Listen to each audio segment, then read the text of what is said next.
ಈ ಎಲ್ಲ ಜಿಲ್ಲೆಗಳಲ್ಲಿ 23,000 ನಾವು ಲಿಂಗಾಯತ ಗಾಣಿಗರಂದ್ರೆ ಇದು ನಿಜವಾಗಿಯೂ ಸತ್ಯಕ್ಕೆ ಅತಿ ದೂರವಾಗಿದೆ. ಇವತ್ತು ನನಗನಿಸ್ತಾ ಇದೆ ಬಿಜಾಪುರ ಜಿಲ್ಲೆಯಲ್ಲಿಯೇ ಕನಿಷ್ಠ 2 ಲಕ್ಷ ಗಾಣಿಗರಿದ್ದೇವೆ. ಅದೇ ರೀತಿ ಬಾಗಲಕೋಟೆ ಜಿಲ್ಲೆಯಲ್ಲಿಯೂ 2 ಲಕ್ಷ, ಇದೇ ಅವಳಿ ಜಿಲ್ಲೆಯಲ್ಲಿ 4 ಲಕ್ಷ ಜನ ಗಾಣಿಗರಿದ್ದೇವೆ. ಅದೇ ರೀತಿ ಗುಲ್ಬರ್ಗದ ಜೇವರ್ಗಿ ತಾಲೂಕು ಇರ್ಬೋದು, ಅಫಜಲ್ಪುರ ತಾಲೂಕು ಇರ್ಬೋದು, ಕೊಪ್ಪಳ ಜಿಲ್ಲೆ ಇರ್ಬೋದು, ಹಿಂಗೆ ಅನೇಕ ಯಾದಗಿರಿ, ರಾಯಚೂರು, ಪ್ರತಿಯೊಂದು ಜಿಲ್ಲೆಯಲ್ಲಿ ಬೆಳಗಾಮು ಈ ಗಾಣಿಗ ಸಮಾಜ ಇದೆ. ನೀವು ಇದು ಅತಿ ಕಡಿಮೆ ತೋರಿಸಿ ನಮಗೆ ಸಾಮಾಜಿಕ ನ್ಯಾಯವನ್ನು ಕೊಡುವುದರಲ್ಲಿ ಅನ್ಯಾಯವಾಗ್ತಾ ಇದೆ. ಇವತ್ತಿನವರೆಗೆ ಉತ್ತರ ಕರ್ನಾಟಕದ ಲಿಂಗಾಯತ ಗಾಣಿಗರಾಗಲಿ ನಿಮ್ಮ ಸಮಾಜದ ಅಭಿವೃದ್ಧಿಗಾಗಲಿ ಯಾವುದೇ ಸರ್ಕಾರ 10 ರೂಪಾಯಿ ಅನುದಾನವನ್ನು ಕೊಟ್ಟಿಲ್ಲ. ನನಗೆ ನೋವಿದೆ. ನಾನು ಸಮಾಜದ ರಾಜ್ಯಾಧ್ಯಕ್ಷನೂ ಹೌದು. ಇವತ್ತು ಜಿಲ್ಲಾ ಕಾಂಗ್ರೆಸ್ ಅಧ್ಯಕ್ಷನಾಗಿ ನಮ್ಮ ಪಕ್ಷದ ನಾಯಕರಿಗೆ, ಮುಖ್ಯಮಂತ್ರಿಗಳಿಗೆ ಮನವಿ ಮಾಡ್ತೀನಿ, ಸ್ವತಂತ್ರ ಸಿಕ್ಕು ಇಷ್ಟು ದಿನಗಳಾದ್ರೂ ನಮ್ಮ ಕಾಂಗ್ರೆಸ್ ಪಕ್ಷದಿಂದ ಒಬ್ರು ಸಚಿವರಾಗಿಲ್ಲ. ನೀವು ಅರ್ಥ ಮಾಡ್ಕೊಳ್ಳಿ, ರಾಜಕೀಯವಾಗಿ ಗಾಣಿಗ ಸಮಾಜ ಎಷ್ಟೊಂದು ಹಿಂದುಳಿದಿದೆ ಅನ್ನೋದನ್ನ. ಆರ್ಥಿಕವಾಗಿ ನಾವು ಬೆರಳಿಕೆಯಷ್ಟು ನಗರ ಪ್ರದೇಶದಲ್ಲಿ ಇರ್ತಕ್ಕಂಥ ಶ್ರೀಮಂತರು ಇರ್ಬೋದು, ಗ್ರಾಮೀಣ ಭಾಗದಲ್ಲಿ ನಮ್ಮ ಬಡ ಮಕ್ಕಳ ವಿದ್ಯಾರ್ಥಿಗಳಿಗೆ ವ್ಯಾಸಂಗ ಮಾಡ್ಬೇಕಂದ್ರೆ ಒಂದು ವಸತಿ ನಿಲಯಗಳಿಲ್ಲ. ಇಂಥ ಅನೇಕ ತೊಂದರೆಗಳಲ್ಲಿ ನಾವಿದ್ದೇವೆ. ನಮಗೆ ನೀವು ನ್ಯಾಯಯುತವಾಗಿ ಈ ಸಮಾಜ ಎಷ್ಟಿದೆ ಅಂತ ಹೇಳಿ ಅಂಕಿ ಅಂಶವನ್ನು ಕೊಡುವಂದ್ರೆ ನಮ್ಗೆ 6 ತಿಂಗಳು ಟೈಮ್ ಕೊಟ್ರೆ ಇಡೀ ರಾಜ್ಯದಲ್ಲಿ ಮನೆ ಜನಗಣತಿಯನ್ನು ಮಾಡಿ ನಾವೇ ಸರ್ಕಾರಕ್ಕೆ ವರದಿಯನ್ನು ಕೊಡ್ತೇವೆ. ಇಲ್ಲ ಅಂದ್ರೆ ಈ ಕೊಟ್ಟಂತ ವರದಿಯನ್ನ ನೀವು ಮರುಪರಿಶೀಲನೆಗೆ ಹಾಕಿ ಈ ಸಮಾಜಕ್ಕೆ ನ್ಯಾಯವನ್ನು ಒದಗಿಸಿಕೊಡ್ತೀರಿ ಅಂತೇಳಿ ಸನ್ಮಾನ್ಯ ಶ್ರೀ ಸಿದ್ದರಾಮಯ್ಯ ಸಾಹೇಬರು, ತಾವು ಹಿಂದುಳಿದ ವರ್ಗದ ನಾಯಕರು, ನಾವು ನಿಮ್ಮ ಜೊತೆಗೆ ಹಿಂದುಳಿದ ವರ್ಗದ ಜನ ಇದ್ದೇವೆ, ನಿಮ್ಮ ಜೊತೆಗೆ ನಮ್ಮನ್ನು ಕರ್ಕೊಂಡು ಹೋಗ್ತೀರಿ ಅಂತಕ್ಕಂಥ ಅಪಾರ ವಿಶ್ವಾಸ ಈ ಸಮಾಜ ನಿಮ್ಮ ಮೇಲೆ ಇಟ್ಟಿದೆ.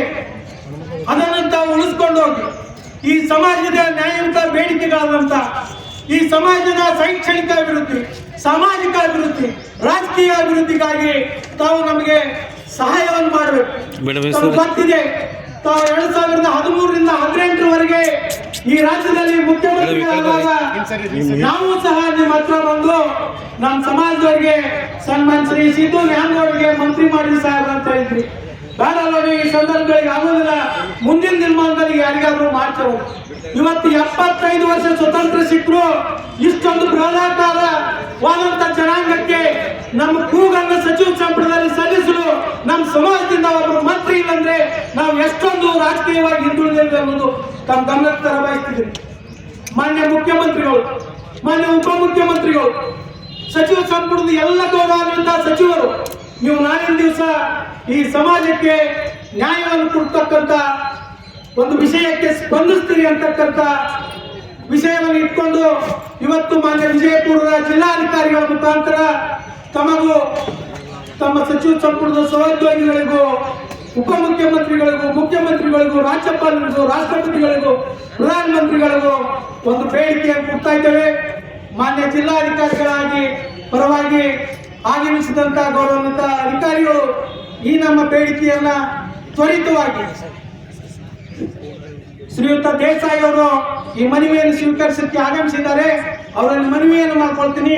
ನಾಳೆ ಸಚಿವ ಸಂಪುಟದ ಸಭೆಯಲ್ಲಿ ನಿರ್ಣಯ ಆಗುವುದರಿಂದ ನಾವು ಆತುರದಿಂದ ಇವತ್ತು ಒಂದೇ ಫೋನ್ ಕರೆ ಕೊಟ್ಟಾಗ ಸಾವಿರಾರು ಜನ ನಮ್ಮ ಸಮಾಜದವರು ತಾವಾಗಿ ಓಡಿ ಬಂದು ಸಮಾಜಕ್ಕೆ ಅನ್ಯಾಯ ಆಗ್ತಿದೆ ಅಂದ್ರೆ ನಾವೆಲ್ಲರೂ ಹೋರಾಟಕ್ಕೆ ಸಜ್ಜಾಗೋಣ ಅಂದ್ರು. ಹೋರಾಟ ನಮ್ಮ ಸರ್ಕಾರದ ವಿರುದ್ಧ ಹೋರಾಟ ಇಲ್ಲ. ಇವತ್ತು ಆಯೋಗ ತಪ್ಪು ಮಾಡಿದೆ, ಅದನ್ನು ಸರ್ಕಾರಕ್ಕೆ ಕೊಟ್ಟಿದ್ದಾರೆ. ಸರ್ಕಾರ ಕೂಲಂಕುಷವಾಗಿ ಪರಿಗಣನೆ ಮಾಡ್ತೇವೆ ಅಂತಕ್ಕಂಥ ಮಾತನ್ನ ಮಾನ್ಯ ಉಪಮುಖ್ಯಮಂತ್ರಿಗಳು, ಮುಖ್ಯಮಂತ್ರಿಗಳ ರಾಜಕೀಯ ಕಾರ್ಯದರ್ಶಿಗಳು ನಿನ್ನೆ ದಿನ ಹೇಳಿದ್ದನ್ನು ನಾವೆಲ್ಲ ಕೇಳಿದ್ದೇವೆ. ನಾವು ಯಾರು ಸರ್ಕಾರದ ವಿರುದ್ಧ ಇವತ್ತು ಕೂಗಾಗ್ತಾ ಇಲ್ಲ, ಸರ್ಕಾರಕ್ಕೆ ವಿನಂತಿಯನ್ನು ಮಾಡ್ಕೊಳ್ತಾ ಇದ್ದೇವೆ. ನಮ್ಮ ಈ ಒಂದು ಮನವಿಯನ್ನ ಮನ್ನಿಸಿ ಇದು ಮರುಪರಿಶೀಲನೆ ಮಾಡಬೇಕು. ಮಾಡದೆ